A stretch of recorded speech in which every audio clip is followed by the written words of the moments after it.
Hello everyone, आज हम कुछ एनसीईआरटी एग्जाम्पल के क्वेश्चन करवाएंगे जो एमसीक्यू हैं सॉल्यूशन चैप्टर के। सॉल्यूशन चैप्टर के एनसीईआरटी एग्जाम्पल के कुछ क्वेश्चंस हैं, आज हम उसको करवाएंगे। तो चलिए हम बारी बारी से उस क्वेश्चन को करते हैं। यानी मेरा सब चैप्टर कौन सा है? सॉल्यूशन चैप्टर है। सॉल्यूशन चैप्टर के एमसीक्यू क्वेश्चन हम करवाएंगे।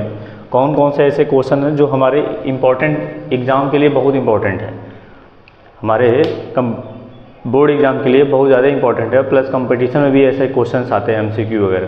तो चलते हैं, पहला क्वेश्चन देखिए क्या है एमसीक्यू में। पहला क्वेश्चन लिखा गया है कि विच of the following unit is useful relating concentration of sodium solution with its vapour pressure. कौन कौन से ऐसा कौन सा कंसंट्रेशन है जो वेपर प्रेशर से रिलेट करता है? तो आप अच्छी तरह जानते हैं क्या होता है। पहला दिया गया है मोल फ्रैक्शन। पहला क्वेश्चन क्या है? मोल फ्रैक्शन है। पहला आपका मोल फ्रैक्शन है, पहला मोल फ्रैक्शन है। दूसरा पार्ट्स पर मिलियन है। तीसरा है मास परसेंटेज ऑफ मोलैलिटी। तो जो मेरा रिलेटिव लोवरिंग है, जो वेपर प्रेशर होता है, वो मोल फ्रैक्शन पे डिपेंड करता है। किस पे डिपेंड करता है? मोल फ्रैक्शन पे। तो जो मेरा आंसर हो जाएगा वो पहला नंबर हो जाएगा मोल फ्रैक्शन। क्या हो जाएगा? मोल फ्रैक्शन पे डिपेंड करता है। आइए हम सेकेंड क्वेश्चन पे चलते हैं। सेकेंड क्वेश्चन को बोला गया है कि on dissolving sugar in water at room temperature solution feels cool to touch. मतलब कोई वाटर में जो है शुगर डिजॉल्व किया जा रहा है, जब उसे टच किया गया तो कूल फील हो रहा है। फिर under which of the following cases dissolve of sugar will be most rapid. किस कंडीशन में शुगर बहुत जल्दी डिजॉल्व हो जाएगा? तो बोला गया sugar crystal in cold water. ठंडे पानी में शुगर जल्दी डिजॉल्व होगा नहीं। Sugar crystal in hot water, ये कुछ लग तक हो सकता है। लेकिन देखो एक तीसरा ऑप्शन दिया powder sugar in cold water. क्या दिया गया है? Powder sugar in cold water. तो कोल्ड वाटर में क्या पाउडर शुगर डिजॉल्व हो जाएगा? नहीं, ऐसा है powder sugar in hot water. मतलब अगर शुगर को पाउडर फॉर्म में ले लीजिए और हॉट वाटर में डिजॉल्व कर दीजिए, तो मेरा ऑप्शन कौन सा हो जाएगा? ऑप्शन नंबर ये powder form in hot water, मतलब ऑप्शन नंबर 4 हो जाएगा। ऑप्शन नंबर कौन सा हो जाएगा? 4 ऑप्शन हो जाएगा कि पाउडर अगर शुगर को हॉट वाटर में डिजॉल्व करेंगे तो जल्दी घुल जाएगा। फिर उसके बाद क्वेश्चन नंबर तीसरा बोला गया है। क्वेश्चन नंबर तीसरे में बोला गया है, तीसरे में बोला गया है कि at the equilibrium the rate of dissolution of a solid solute in volatile liquid a solvent less than the rate of crystallisation, greater than rate of crystallisation, equal to. अब इक्विलिब्रियम की जहाँ बात बोला जाता है, किसकी बात बोले? जहाँ पे इक्विलिब्रियम की अगर बात जहाँ बोलेगा तो ध्यान देना दोनों का इक्वल रेट ऑफ क्रिस्टलाइजेशन होगा। क्या होगा? Equal rate of the crystallisation होगा। किसका हो जाएगा? Equal rate of the crystallisation. आपका कौन सा क्वेश्चन हो जाएगा? तीसरा नंबर। तीसरा नंबर क्या हो जाएगा? Equal rate of the crystallisation. Question number तीसरे का आंसर आपका तीसरा हो जाएगा। फिर अगला क्वेश्चन दिया गया है क्वेश्चन नंबर 4। देखो क्वेश्चन नंबर 4 में बोला गया है कि a beaker contain a solution of substance A, precipitate of the substance A, precipitation of the substance A takes place when the small amount of A is added to the solution. The solution is, मतलब किसी भी एक beaker है, उसमें कोई substance A dissolve किया तो वो क्या हो जा रहा है? प्रेसिपिटेट हो रहा है। तो बोला गया है कि takes place when small amount of add, थोड़ा सा अमाउंट ऑफ डालेंगे तो क्या हो जाएगा? प्रेसिपिटेट। पहला दिया सेचुरेटेड, दूसरा का दिया गया है ऑप्शन में सुपर सेचुरेटेड, और तीसरा दिया गया अनसेचुरेटेड, और चौथा दिया गया कंसनट्रेटेड। तो अगर सोल्यूशन सुपर सेचुरेटेड है, सोल्यूशन कैसा है? सुपर सेचुरेटेड सोल्यूशन होगा तो ध्यान देना तुरंत क्या हो जाएगा? प्रेसिपिटेट हो जाएगा। तो मेरा ऑप्शन नंबर क्या हो जाएगा? दूसरे हो जाएगा। यानी फोर्थ क्वेश्चन का ऑप्शन नंबर दूसरा हो जाएगा। फिर अगला क्वेश्चन देखेंगे क्या दिया गया है। अगले क्वेश्चन दिया गया है the maximum amount of a solid solute that can be dissolved in a specific amount of a given liquid solvent does not depend upon। मतलब कि सॉलिड कोई सॉल्यूट है वो किस पे डिपेंड नहीं करता है? Specific amount of solute. पहला दिया टेम्परेचर, दूसरा दिया नेचर ऑफ सॉल्यूट, और तीसरा दिया गया है प्रेशर, और चौथा क्या दिया है? Nature of solvent. तो ध्यान देना जो सॉलिड सॉल्यूट होता है वो टेम्परेचर पे भी डिपेंड करता है, नेचर ऑफ सॉल्यूट पे भी डिपेंड करता है, और नेचर ऑफ सॉल्वेंट पे भी डिपेंड करता है। डिपेंड किस पे नहीं करता? प्रेशर पे। क्यों? क्योंकि सॉलिड के मॉलिक्यूल क्या होते हैं? इनकम्प्रेसिबल होते हैं, और इनकम्प्रेसिबल न होने की वजह से वो आसानी से डिजॉल्व नहीं होता, मतलब प्रेशर पे डिपेंड नहीं करता। तो इसका ऑप्शन क्या हो जाएगा? थर्ड ऑप्शन हो जाएगा, यानी प्रेशर पे डिपेंड नहीं करेगा। क्वेश्चन नंबर अगला देखिए क्या है। क्वेश्चन नंबर 6 बोला गया। क्वेश्चन नंबर 6 में बोला गया है कि low concentration of oxygen in the blood, मतलब बोला गया low concentration of oxygen in the blood and tissue of a people living at high altitude is due to, मतलब अगर कोई हाई एल्टीट्यूड पे कोई आदमी जा रहा है, किस पे जा रहा है, हाई एल्टीट्यूड पे, मतलब कोई आदमी हाई एल्टीट्यूड पे अगर जा रहा है तो उससे बोला गया कि उसका एटमॉस्फेरिक कंसंट्रेशन ऑक्सीजन का लो हो जा रहा है। तो जैसे हम लोग क्या होते हैं ऊपर की तरफ जाएंगे तो एटमॉस्फेरिक प्रेशर लो होने लगता है, तो एटमॉस्फेरिक प्रेशर लो, तो लो टेम्परेचर तो कोई मतलब नहीं है, low atmospheric pressure, high atmospheric pressure, both low temperature and high atmospheric, नहीं, low atmospheric pressure. Pressure of oxygen क्या होता है, धीरे धीरे जैसे हम हाई एल्टीट्यूड पे जाते हैं तो ऑक्सीजन का प्रेशर कम होने लगता है, जब ऑक्सीजन का प्रेशर कम होगा तो एनॉक्सिया प्रॉब्लम होती है, ध्यान रखना, हेनरी लॉ का एप्लीकेशन पे आता है, तो ये आपका लो टेम्परेचर, लो एटमॉस्फेरिक प्रेशर पे आ जाएगा। अगला क्वेश्चन देखिए गया है क्वेश्चन नंबर 7। क्वेश्चन नंबर 7 पे दिखा गया है consider the formation of breaking of the strength of hydrogen bond, predict which of the following mixture will show positive deviation from Raoult's law, मतलब ये सोल्यूशन दिए गए हैं, तो बोला गया कि ऐसे कौन कौन से, जब हम किसको मिला रहे हैं क्वेश्चन नंबर 7 में, तो कौन सा डेविएशन शो कर रहा है, पॉजिटिव डेविएशन। तो पॉजिटिव डेविएशन ध्यान देना कि ऐसे सोल्यूशन होते हैं जिनका स्ट्रेंथ बहुत कम है, जब मतलब सल्यूट का इंटरेक्शन फोर्स और सॉल्वेंट का इंटरेक्शन फोर्स सॉल्वेंट का इंटरेक्शन फोर्स से क्या हो, ज़्यादा हो, मतलब सल्यूट का इंटरेक्शन फोर्स कम हो, तो इस तरह के डेविएशन को हम लोग पॉजिटिव डेविएशन बोलते हैं। तो ध्यान देना, मेथेनॉल प्लस एसीटोन दिया गया है, दूसरा दिया क्लोरोफॉर्म एसीटोन दिया गया है, नाइट्रिक एसिड एंड वाटर दिया गया है, फिनॉल और एनिलीन दिया है। तो ध्यान देना ये जो तीनों होते हैं आपके निगेटिव डेविएशन में आते हैं, किस में आते हैं, निगेटिव डेविएशन में आते हैं, लेकिन ये जो मेथेनॉल और एसीटोन जो होता है ये दोनों क्या किस में आते हैं, पॉजिटिव डेविएशन। तो बोला क्या ये पॉजिटिव डेविएशन, मेरा ऑप्शन कौन सा हो जाएगा, पहला वाला ऑप्शन हो जाएगा, positive deviation from Raoult's law, इसमें आ जाएगा, पॉजिटिव डेविएशन में आ जाएगा। फिर अगला देखिए क्वेश्चन क्या बोला गया है, अगला क्वेश्चन क्या है, colligative properties depends on, question number 8 बोला गया कोलिगेटिव प्रॉपर्टीज किस पे डिपेंड करता है, तो कोलिगेटिव प्रॉपर्टीज आप किस पे डिपेंड करता है, देखा नंबर ऑफ पार्टिकल पे डिपेंड करता है, किसके पार्टिकल पे, सल्यूट के पार्टिकल पे। तो मेरा ये कौन सा ऑप्शन हो जाएगा, देखो nature of the solute particle dissolve in the solution, इस पर डिपेंड नहीं करता, नेचर पर थोड़ी डिपेंड करता है। अगला क्वेश्चन, अगला ऑप्शन दिया गया number of solute particle in the solution, ये सही। फिर अगर आप फिजिकल प्रॉपर्टीज ऑफ द, इस पर नेचर ऑफ द सॉल्वेंट, ये भी नहीं, तो नंबर ऑफ सल्यूट के पार्टिकल पे डिपेंड करता है, यानी क्वेश्चन नंबर 8 का जो आंसर होगा वो सेकंड ऑप्शन हो जाएगा, सेकंड ऑप्शन हो जाएगा। ऑप्शन नंबर, क्वेश्चन नंबर 9 को देखेंगे, क्वेश्चन नंबर 9 में देखिए क्या दिया गया, which of the following aqueous solution should have the highest boiling point, should have the highest boiling point, ऐसे कौन से को जिसका बॉइलिंग पॉइंट ज़्यादा होता है। ध्यान देना, तो हम लोग पहले क्या निकालते हैं, जिसकी बॉइलिंग पॉइंट ज़्यादा होता है ना, तो पहले देखो नंबर ऑफ पार्टिकल किस में ज़्यादा है, नंबर ऑफ पार्टिकल, जिसमें नंबर ऑफ पार्टिकल ज़्यादा होंगे उसके बॉइलिंग पॉइंट क्या हो जाएगी, ज़्यादा हो जाएगी। तो देखो अगर हम NaOH को डिजॉल्व करेंगे तो NaOH से अगर डिजॉल्व होगा तो किसमें टूटेगा, Na प्लस में, OH माइनस में, इसमें नंबर ऑफ आयंस 2 है, इसमें देखो Na2SO4 है, तो इसको अगर डिजॉल्व करेंगे तो किसमें टूटेगा, 2Na प्लस में और प्लस SO4 2 माइनस में ब्रेक होगा, तो इसमें नंबर ऑफ पार्टिकल कितने हैं, 3। इसमें देखो NH4NO3 है, तो इसको डिजॉल्व करोगे तो NH4 प्लस में टूटेगा और NO3 माइनस में टूटेगा, इसमें नंबर ऑफ आयंस कितने हैं, 2। KNO3 है, तो इसको तोड़ोगे तो K प्लस में टूटेगा और प्लस NO3 माइनस में टूटेगा, तो इसमें नंबर ऑफ आयंस कितने हैं, 2। तो जिसमें नंबर ऑफ आयंस ज़्यादा होंगे उसकी बॉइलिंग पॉइंट ज़्यादा हो जाएगी। तो किसमें नंबर ऑफ आयंस ज़्यादा दिख रहा है, तो नंबर ऑफ आयंस तीसरे में, ये वाला दिख रहा नहीं, सेकंड का ऑप्शन, तो इसका ऑप्शन क्या हो जाएगा, सेकंड ऑप्शन हो जाएगा कि इसमें नंबर ऑफ आयंस ज़्यादा, यानी नंबर ऑफ आयंस जिसके ज़्यादा हो जाएंगे उसका बॉइलिंग पॉइंट क्या हो जाएगा, ज़्यादा हो जाएगा।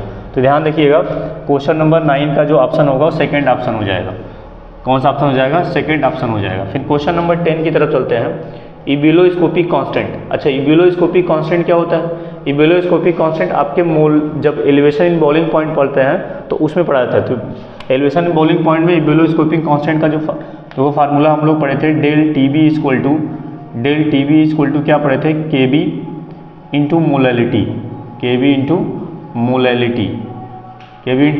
तो ये जो केबी है ना, यही सिर्फ हम लोग क्या बोलते हैं, इबुलोस्कोपिक कांस्टेंट बोला जाता है। अब इबुलोस्कोपिक कांस्टेंट का पूछा गया यूनिट क्या होता है, तो यूनिट देखो इसका होता है केल्विन, इसका मोल पर केजी होता है, तो केल्विन केजी पर मोल, केल्विन केजी पर मोल। तो केल्विन केजी पहले ऑप्शन में ही दिया गया, तो पहला ऑप्शन इसका करेक्ट हो जाएगा, केल्विन केजी पर मोल, समझ आ गया। तो इसका क्या होगा, पहला ऑप्शन ही हो जाएगा।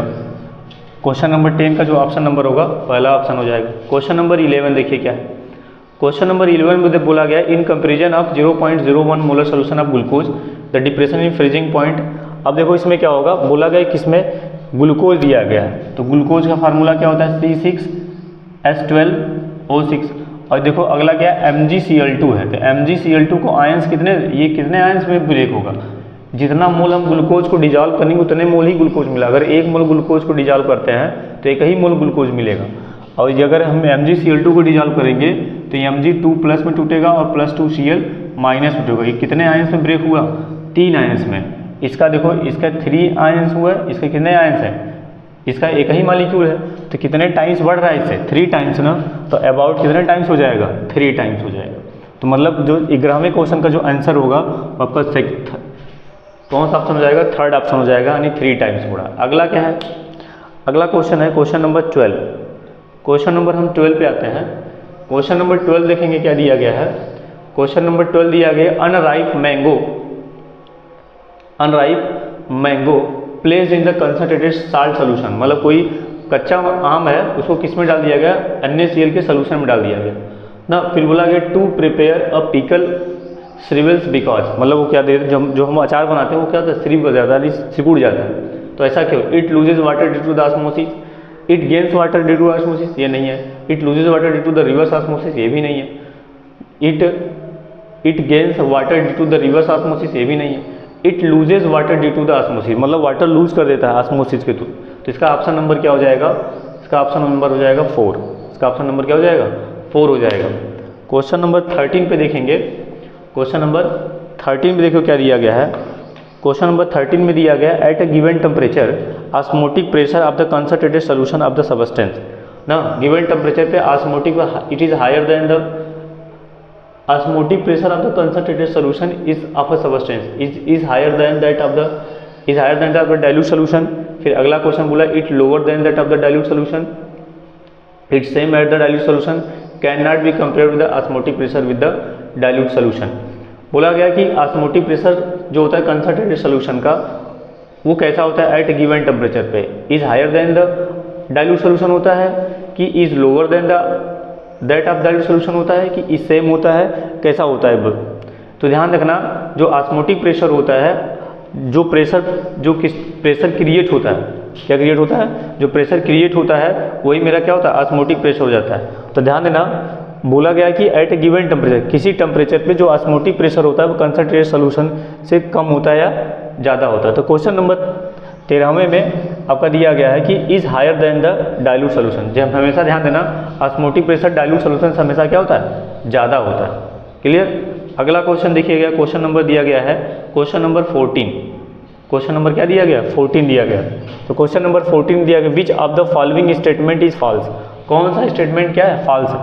कौन सा स्टेटमेंट क्या है, फॉल्स है। Two different solution of the sucrose have same molarity, अगर prepared in different solvent will have the same depression freezing point. ये कुछ क्वेश्चन हमको गलत लग रहा है। देखिएगा osmotic pressure of the solution given by, हाँ ये फार्मूला सही दिख रहा है ना। Decreasing order of osmotic pressure 0.01 molar aqua solution of the, ये हाँ ये देखो इसमें नंबर ऑफ आयंस 3, इसमें नंबर ऑफ आयंस 2। देखो ये दोनों स्ट्रॉन्ग इलेक्ट्रोलाइट है, तो ये ऑर्डर सही दिख रहा है। According to the Raoult's law the vapour pressure of exerted by the volatile component of a solution directly proportional, हाँ ये भी सही है। नहीं इसका ऑप्शन नंबर कौन सा होगा, ऑप्शन नंबर इसका पहला हो जाएगा। क्वेश्चन नंबर 14 का ऑप्शन नंबर कौन सा हो जाएगा, पहला नंबर हो जाएगा। अगला क्वेश्चन देखिए क्या दिया है। Question number 15 want of factor पूछा गया। क्या पूछा गया है, want of factors of the KCl, NaCl and K2SO4 respectively. मतलब KCl का, NaCl का, K2SO4 का। इसको देखो तो ध्यान देना ये कितने आयंस में टूटेगा, 2 आयंस में। इसके कितने टूटेगा, ये भी 2 आयंस में। ये कितने आयंस में टूटेगा, 3 आयंस में। तो देखो दोनों डिसोसिएट हो रहा है। तो डिसोसिएशन के लिए फार्मूला क्या हो जाएगा, डिसोसिएशन के लिए आई निकालने का जो फार्मूला होता है 1 + n - 1 इंटू अल्फा। तो देखो क्या है, इसमें 1 हो गया। नंबर ऑफ आयंस कितने हैं इसमें, 2 - 1 इंटू 100। जितने भी स्ट्रॉन्ग इलेक्ट्रोलाइट होते हैं वो 100% डिसोसिएट होते हैं। जब 100% डिसोसिएट होंगे तो उसके लिए अल्फा वैल्यू क्या होती है, 1 हो जाती है। जब उसके लिए अल्फा वैल्यू जब 1 होगा तो क्वेश्चन क्या हो जाएगा आपका, जब अल्फा की वैल्यू 1 हो जाएगी तो ध्यान देना इसके लिए वैल्यू 2 आएगी, तो इसमें नंबर ऑफ आयंस 2 है तो इसके लिए भी आई की वैल्यू 2 आ गई। इसमें नंबर ऑफ आयंस भी 2 है, इसके लिए आई की वैल्यू क्या हो जाएगी 2, इसके लिए भी आई की वैल्यू क्या हो जाएगी 3। अच्छा ध्यान रखना, जितने भी स्ट्रॉन्ग इलेक्ट्रोलाइट होते हैं अगर वो 100% डिसोसिएट हो रहा है तो इतना याद रखना, जितने आयंस देंगे वही उसकी आई की वैल्यू होगी। तो ध्यान देना कितने आयंस, 2 आयंस, ये भी 2 ये भी 3, तो इसमें 2 2 3 2 2 3 ऑप्शन कौन सा है, वो सेकंड नंबर। 15वें का क्वेश्चन नंबर कौन सा हो जाएगा, सेकंड नंबर क्वेश्चन हो जाएगा ना, याद रखिएगा। फिर उसके बाद क्या बोला गया है, उसके बाद क्या बोला गया है, क्वेश्चन नंबर 16। क्वेश्चन नंबर 16 पे आते देखिए क्या होता है। क्वेश्चन नंबर 16 पे पूछा है which of the following statement is false. कौन सा ऑप्शन क्या है, गलत है। तो लिखा है unit of atmospheric pressure and osmotic pressure are the same, हाँ ये सही होता है। फिर उसके बाद in reverse osmosis solvent molecules move from through a semi permeable membrane ना। ऑस्मोटिक रिवर्स ऑस्मोसिस क्या होगा, solvent molecules move from the semi permeable membrane, नहीं, रिवर्स ऑस्मोसिस में solution the membrane for reason from the lower concentration to higher concentration, the value of the molar depression constant depends upon the, हाँ ये भी सही है। The relative during of proportion is dimension, है ये भी सही है। पूछा है गलत कौन सा है, तो गलत आपका सेकंड वाला है। गलत कौन सा है आपका, सेकंड वाला। कौन सा ऑप्शन है इसका, सेकंड वाला ऑप्शन हो जाएगा, ऑप्शन नंबर सेकंड। अब आइए देखिए the value of Henry constant, Henry constant की वैल्यू किस पर डिपेंड करती है। तो ध्यान रखना टेम्परेचर अगर इंक्रीज कर देंगे ना, हेनरी कांस्टेंट की वैल्यू क्या हो जाएगी, इंक्रीज कर जाएगी। हेनरी कांस्टेंट वैल्यू क्या हो जाएगी, इंक्रीज कर जाएगी। तो देखिएगा the value of Henry constant, the value of Henry constant, Henry constant value greater for the gases with the higher solubility, greater for the gases of the higher lower solubility ना। तो ध्यान देना जिसकी KH की value inversely proportional होता है, अगर KH की वैल्यू ज़्यादा है तो सॉल्युबिलिटी क्या हो जाएगी, कम हो जाएगी। अगर KH की वैल्यू अगर ज़्यादा है तो सॉल्युबिलिटी क्या होती है, कम हो जाती है। तो इसमें देखो बोला गया the value of KH, the greater gases have the higher the greater for, अगर सॉल्युबिलिटी क्या होगी, नहीं ये गलत हो जाएगा, greater gases have lower solubility, मतलब अगर ग्रेटर रहेगा सॉल्युबिलिटी क्या होगी, कम हो जाएगी, कांस्टेंट नहीं होगा। ऑप्शन नंबर इसका सेकंड हो जाएगा। ऑप्शन नंबर कौन सा हो जाएगा इसका, सेकंड। क्यों, क्योंकि KH की वैल्यू बढ़ेगी तो सॉल्युबिलिटी क्या होने लगती है, डिक्रीज होने लगती है। हेनरी कांस्टेंट ये बता रहा है। अगला देखिए क्वेश्चन नंबर 19। क्वेश्चन नंबर 19 में क्या बोला गया है, क्वेश्चन नंबर 19 में बोला गया है कंसीडर, एक फिगर बनाया गया सर। क्वेश्चन नंबर 19 देखिए क्या दिया गया। क्वेश्चन नंबर 19 में दिया गया है कि कंसीडर द 2 पॉइंट फिगर। देखो ये फिगर है, इसमें बोला गया है, इस फिगर को समझेंगे। 2.1 mark the correct option, water will, पहला ऑप्शन दिया गया है water will move from side A, मतलब वाटर साइड ए से किस तरह जा रहा है, साइड बी तक। If the pressure is lower, अगर भाई इधर का प्रेशर अगर कम रहेगा इधर थोड़ी जाएगा ना, मानिए पहला ऑप्शन क्या है, गलत है। Water will move from side B to side A, मतलब क्या है, बी से किधर जाएगा, ए की तरफ। कब, the pressure greater than the osmotic pressure is the applied piston B, मतलब इसका प्रेशर जब ज़्यादा होगा तभी इधर मूव करेगा। तो जाहिर सी बात है ऑप्शन हमको बी सही लग रहा है। Water will move from the side B to side A if the pressure equal to, जब इक्वल होगा तो ऑस्मोसिस कहाँ होगा, मूव ही नहीं करेगा। Water move from the side A to side B, pressure equal नहीं, ये भी नहीं थे, मतलब इसका ऑप्शन कौन सा हो जाएगा, बी वाला ऑप्शन हो जाएगा, इधर से जब मूव करेगा। इतना याद रखिएगा। ऑप्शन नंबर 19 का क्या हो जाएगा, ऑप्शन नंबर 19 का क्या हो जाएगा, बी वाला क्वेश्चन का आंसर हो जाएगा। अब आइए क्वेश्चन नंबर 20 पे फोकस करेंगे, क्वेश्चन नंबर 20 पे। तो क्वेश्चन नंबर 20 पे देखो क्या है, क्वेश्चन नंबर 20 में दिया गया we have the 3 aqua solution. देखो अब सबका कौन सा सोल्यूशन है, NaCl का सोल्यूशन है, किस पे है, NaCl का। तो इसमें देखो 0.1 है, 0.01 है, 0.001 है। तो ध्यान देना जो नंबर ऑफ आयंस होते हैं ना वो कंसंट्रेशन पे डिपेंड नहीं करते हैं। देखो ध्यान देना the respectively the value of point of factor, जो मेरा पॉइंट ऑफ फैक्टर होता है ना वो क्या होता है, वो कंसंट्रेशन पे डिपेंड नहीं करता। तो क्या होता है, अब इसमें देखो पहला ऑप्शन दिया है कि जो C क्या है वो ज़्यादा है किससे, B से, B ज़्यादा है किससे, I से। तो ध्यान रखना इसमें नंबर ऑफ आयंस कितने ब्रेक हो गए, I की वैल्यू सबके लिए क्या आ जाएगी, 2 ही आएगी। I की वैल्यू सबके लिए क्या आ जाएगी, 2। तो ऑप्शन नंबर मेरा सबके लिए इक्वल ही होगा I की वैल्यू। तो ऑप्शन नंबर कौन सा हो जाएगा आपका, 3 वाला ऑप्शन हो जाएगा, सबके लिए क्या हो जाएगा, इक्वल हो जाएगा, सबके लिए क्या हो जाएगा, इक्वल हो जाएगा। आइए देखिएगा क्वेश्चन नंबर किस पे चलते हैं, क्वेश्चन नंबर 21 पे चलते हैं। क्वेश्चन नंबर 21 में दिया गया on the basis of information given below the marks the option correct. कौन सा ऑप्शन करेक्ट है, कौन सा ऑप्शन करेक्ट बोला गया। तो ऑप्शन नंबर देखो लिखा गया है बोथ ब्रोमोमीथेन और क्या बोला गया, ऑप्शन नंबर 21 में देखिए ब्रोमोमीथेन, इथेन ना, bromoethane and chloroethane mixer the intermolecular interaction लिखा है bromoethane and chloroethane mixer intermolecular interaction A and B and A and B type of nearly same. हाँ ये तो नियरली सेम होता है। पूछा है करेक्ट ऑप्शन कौन सा है, पूछा क्या है करेक्ट ऑप्शन कौन सा है। तो देखो ध्यान देना दोनों किसके सोल्यूशन, तो नियरली सेम बोला गया है, मतलब ये आइडियल सोल्यूशन को फॉलो करता है, ध्यान रखना। फिर बोला in ethanol and acetone mixture A and B intermolecular interaction is stronger, ये गलत है। क्या ये गलत दिख रहा है, क्यों? क्योंकि ये पॉजिटिव डेविएशन शो करता है। इथेनॉल और जब एसीटोन को मिलाते हैं, इथेनॉल और एसीटोन को मिलाएंगे तो पॉजिटिव डेविएशन शो करेगा फ्रॉम राउल्ट्स लॉ से। फिर उसके बाद देखेंगे chloroform and acetone and beaker, ये भी गलत है। फिर बोला गया देखो फिर ये भी बोला गया इसमें, तो पूछा कौन सा ऑप्शन सही दिख रहा है, कौन सा ऑप्शन सही दिख रहा है। तो ध्यान देना, तो ये आपके ऑप्शन हो गए। फिर बोला गया है कि फिर से एक बार क्वेश्चन को देखते हैं। देखो क्वेश्चन नंबर 21 दिया गया, on the basis of information given below mark the correct option. Information में क्या दिया, ब्रोमोमीथेन एंड क्लोरोइथेन, ये दोनों ध्यान देना आइडियल सोल्यूशन बना रहे हैं, ये सही ऑप्शन है। ऑप्शन नंबर ए जो है आपका सही दिख रहा है।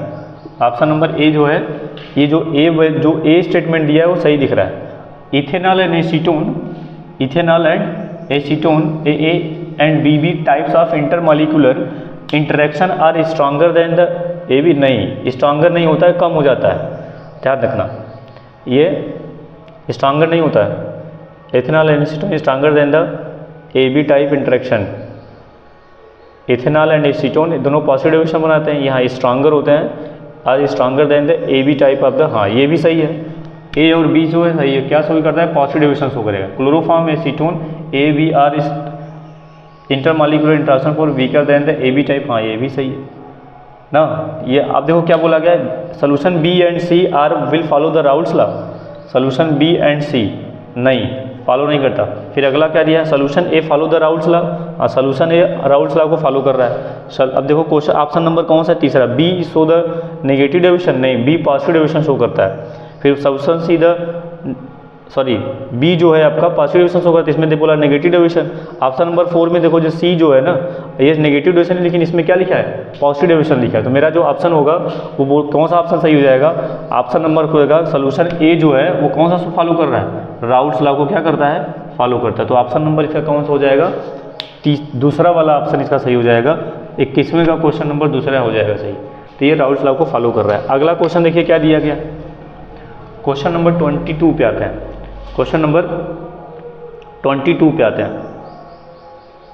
क्वेश्चन नंबर 22 थोड़ा सा बड़ा है, देखिएगा लिखा है 2 बीकर ऑफ कैपेसिटी, 2 बीकर है, दोनों 500 ml का सोल्यूशन है, दोनों क्या है 500 ml का सोल्यूशन, लेबल्ड ए ना विथ, इसमें वाटर भर दिया गया, इसमें NaCl भर दिया गया है ना, एक में NaCl सोल्यूशन है। तो बोला गया at the same temperature both beakers have the place in the closed container, दोनों को भर दिया गया at a given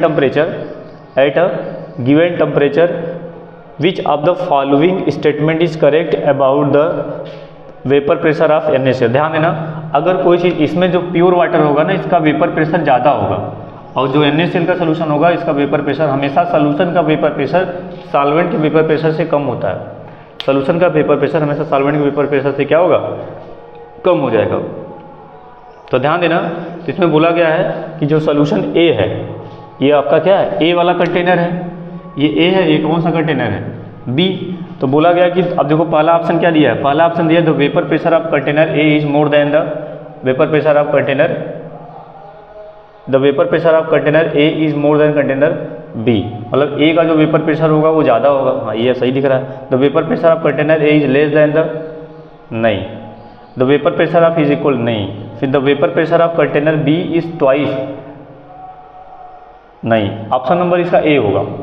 option number इसका क्या होगा, हमेशा ध्यान देना कंटेनर ए में क्या है आपका, कंटेनर ए में वाटर है, तो वाटर का वेपर प्रेशर हमेशा क्या होगा, सोल्यूशन के वेपर प्रेशर से ज़्यादा होगा। तो इसमें देखो क्या होगा, the vapour pressure the container A is more than the container B, समझ आ गया। तो ध्यान रखना इसमें ऑप्शन नंबर ए ही होगा, ऑप्शन नंबर इसका क्या हो जाएगा, ए हो जाएगा क्वेश्चन नंबर 21 का, सॉरी 22 का। क्वेश्चन नंबर 23 का देखिए क्या दिया गया है। क्वेश्चन नंबर 23 का दिया गया है कि if the two solute A and B form minimum boiling azeotropes. तो मिनिमम बॉइलिंग एजियोट्रॉप्स में क्या होता है, जिसका मिनिमम बॉइलिंग एजियोट्रॉप्स होता है वो पॉजिटिव डेविएशन शो करता है, और जो पॉजिटिव डेविएशन शो करता है अगर राउल्ट्स लॉ से, तो उनके बीच में इंटरेक्शन फोर्स कमजोर हो जाता है, मतलब वेपर प्रेशर ज़्यादा बनेगा, स्कीपिंग टेंडेंसी बढ़ जाएगी। तो इसमें देखो पहला ऑप्शन क्या दिया गया है, इसमें number option A B interaction are stronger than the A and B B, नहीं ये गलत है। फिर बोला गया है कि vapour pressure of solution increases because the more number of molecule liquid A and B vapour pressure, हाँ ये ऑप्शन सही दिख रहा है। फिर बोला कि the vapour pressure of the solution decreases, नहीं vapour pressure of solution decrease नहीं होता, इंक्रीज कर जाता है सर। फिर अगला है A B interaction force weaker than those of A और बी इंटरेक्शन फोर्स। तो 23वां नंबर जो क्वेश्चन है वो इन द बोला गया if two liquids A and B minimum boiling azeotropes बना रहा है, दो लिक्विड्स है वो किस में बना रहा है, मिनिमम बॉइलिंग एजियोट्रॉप्स बना रहा है। मिनिमम बॉइलिंग एजियोट्रॉप्स का मतलब होता है कि दोनों आपस में जो इंटरेक्शन फोर्स होगा वो कमजोर हो जाता है at some same specific composition. Then कब A B interaction are stronger than the, नहीं ये तो गलत है, ये गलत है। Option number B the vapour pressure of the solution increases, नहीं ये भी गलत है। फिर the vapour pressure of the solution decreases because number of molecules only one, नहीं ये भी गलत है। इसका ऑप्शन क्या हो जाएगा, ए होगा। ए B interaction is weaker than the, interaction force कमजोर हो जाता है। ऑप्शन नंबर इसका क्या हो जाएगा, कौन सा ऑप्शन हो जाएगा, फोर्थ ऑप्शन हो जाएगा। ऑप्शन क्वेश्चन नंबर देखिएगा, क्वेश्चन नंबर 24 पे आता है, किस पे आता है, क्वेश्चन नंबर 24 पे। तो क्वेश्चन नंबर 24 देखिए क्या दिया गया है कि 0.4 ml 4 लीटर सोल्यूशन उसमें aqueous NaCl diluted by the 1 litre water, उसे क्या कर दिया गया 1 लीटर और water, the molarity of the resultant solution will ना, वो नेचर ऑफ सॉल्वेंट पे डिपेंड करता है, किस पे डिपेंड करता है। अब जो सोल्यूशन को दिखा गया है क्या हो जाएगा, मोलरिटी ऑफ द सोल्यूशन क्या हो जाएगा। तो आइए देखिए 0.001 ना, तो देखो मोलरिटी ऑफ द सोल्यूशन जो हो जाएगा मेरा, मोलरिटी दिया गया, molarity clear, 4 litre of the 0.02 molar of solution हो जाएगा। NaCl was diluted by the adding 1 litre of the water, the molarity of the resultant solution is 0.004। Option दूसरा दिया गया है, option number 0.008, option number 0.00, option number तीसरा दिया 0.012, option number क्या दिया 0.016। तो मेरा जो ऑप्शन जो होगा इसका होगा 0.016। क्वेश्चन नंबर 25 देखिए, क्वेश्चन नंबर 25 में देखिए क्या होगा। क्वेश्चन नंबर 25 में दिया है on the basis of information of given below mark the correct option, कौन सा इंफॉर्मेशन करेक्ट सही है। तो लिखा एसीटोन और मेथेनॉल, एसीटोन और एथेनॉल को जब मिलाते हैं तो ध्यान देना पॉजिटिव डेविएशन शो करता है, क्या शो करेगा, पॉजिटिव डेविएशन शो करेगा। जब पॉजिटिव डेविएशन शो करता है तो मिनिमम बॉइलिंग एजियोट्रॉप्स होगा, क्या होगा, मिनिमम बॉइलिंग एजियोट्रॉप्स होगा। तो देखो क्या दिया है, at specific composition methanol and acetone will form a minimum boiling azeotropes and positive deviation show करता है। तो ध्यान देना यही ऑप्शन हमको सही दिख रहा है, ऑप्शन नंबर ए करेक्ट दिख रहा है। और बाकी पढ़ लेते हैं, देखिए क्या होता है। लिखा at a specific composition methanol acetone mixture form the maximum boiling azeotropes at will show the positive deviation, नहीं मैक्सिमम तो मिनिमम में ही होगा, मैक्सिमम लिख दिया गया है। इसमें क्या है, मिनिमम तो दिया गया है लेकिन इसमें नेगेटिव डेविएशन लिखा गया है, इसमें क्या दिया गया है, मैक्सिमम दो दिया। तो ये ऑप्शन नंबर कौन सा हो जाएगा, ये हो जाएगा। अब अगला क्वेश्चन, क्वेश्चन नंबर 26 देखिए, 26 का ऑप्शन, क्वेश्चन नंबर 26 को देखेंगे। क्वेश्चन नंबर 26 में ध्यान देना, जिसकी KH की वैल्यू ज़्यादा होगी, जिसकी KH की वैल्यू अगर ज़्यादा होगा तो सॉल्बिलिटी क्या हो जाएगी सर, घट जाएगी, सॉल्बिलिटी क्या हो जाएगी, घट जाएगी। तो देखो AR के लिए KH की वैल्यू कितना दिया गया है, ये सबसे कम इसकी सॉल्बिलिटी होगी। सबसे कम सॉल्बिलिटी देखिए किसका दिया गया, तो देखोगे ये दिया गया तीसरे नंबर का 1.83 10 के पावर -5 मानी 1 2 3 CHO का। तो CHO देखो सबसे ज़्यादा इसमें है, फिर उसके बाद मेथेन हो जाएगा, फिर CO2, फिर आर्गन का। तो सबसे ज़्यादा आपका ऑप्शन नंबर कौन सा हो जाएगा, तीसरा। तो इस तरह से हम 26 MCQ क्वेश्चन सोल्यूशन चैप्टर के किए और जो हमारे बोर्ड एग्जाम के लिए बहुत इंपॉर्टेंट है। तो अगर NCERT एग्जाम्पल के सारे MCQ अगर आप टच करते गए तो सारे क्वेश्चन आपके अच्छे हो जाएंगे और आप एकदम मजबूत फील करेंगे। तो आशा करता हूँ ये आपके MCQ अच्छा लगा होगा। और अगर अच्छा लगा हो तो मेरे चैनल को लाइक, सब्सक्राइब और शेयर जरूर करें। Thank you so much.